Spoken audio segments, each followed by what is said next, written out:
By 1951, the new structure stood complete. Christoph Dahlin and Salman bin Samir al-Faqih, once the faces of leadership, now withdrew into the shadows of the Integrity Directorate, serving as auditors, the Council's hidden conscience, charged with holding power to account. The operatives who had carried out the purges in Tel Aviv were reforged into the first generation of internal sanction enforcers, an unseen hand authorized to investigate, to judge, and to execute, acting only under the command of the Integrity Directorate. They became the executioners of secrecy itself. And across the globe, the Council's presence was no longer scattered or improvised. It was formalized. Each nation now stood beneath the authority of a chapter regent, chosen from among its representatives. Beneath them, the chapter officers, the regional commanders, directed the movement of men, materiel, and knowledge, binding the Council into a single hidden architecture of power. Divisions and operatives were standardized, replicated with precision even within the smallest chapter branch. No region, however remote, was exempt. At least one scout from the Asset Genesis Division, the AGD, moved quietly among the population, seeking new recruits.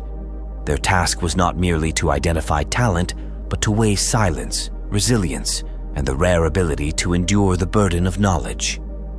The worthy were shadowed, tested, and when judged fit, taken from their lives and delivered to the main training center. At least 2 analysts from the Anomaly Cipher Division, the ACD, were always present. They sifted through the evidence of rifts, studying the beings, objects, and substances that slipped through. Their duty extended beyond classification. They also bore responsibility for detecting fresh incursions, reading the tremors of the unseen, divining the signs of breaches before they widened. At the tip of the spear stood the Incursion Response Division, the IRD, the Vanguard. The first into the breach, the first to meet whatever horrors spilled into this world. No chapter was permitted fewer than 4 IRD operatives. They were the Council's weapons, trained for annihilation, conditioned for sacrifice, living instruments of war against the unknown. And shadowing them, 4 operatives from the Contact Containment Division, the CCD, followed in silence. Their duty was not to fight the rifts, but to erase the memory of them. They cleared wreckage, fabricated diversions, wove explanations, and silenced witnesses.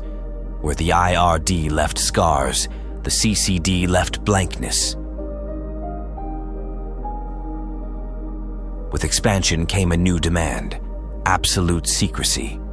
The greater the Council grew, the more fragile its concealment became. Mikhail Abakumov, now the figurehead of its hidden transformation, argued that reliance on the United Nations had become a liability. Reports to the Secretary General, once a token of legitimacy, were now a crack in the armor. He urged the Council to reduce its disclosures to the barest fragments, sanitized summaries, hollow of substance. The United Nations was to be regarded not as master, nor even as partner, but as civilian authority, unworthy of knowing the full measure of what stirred beyond the veil. Abakumov reminded them that today's Secretary General might be trustworthy, but the office itself was transient. Tomorrow, another would take the chair, a man or woman weaker, more corrupt, or more ambitious.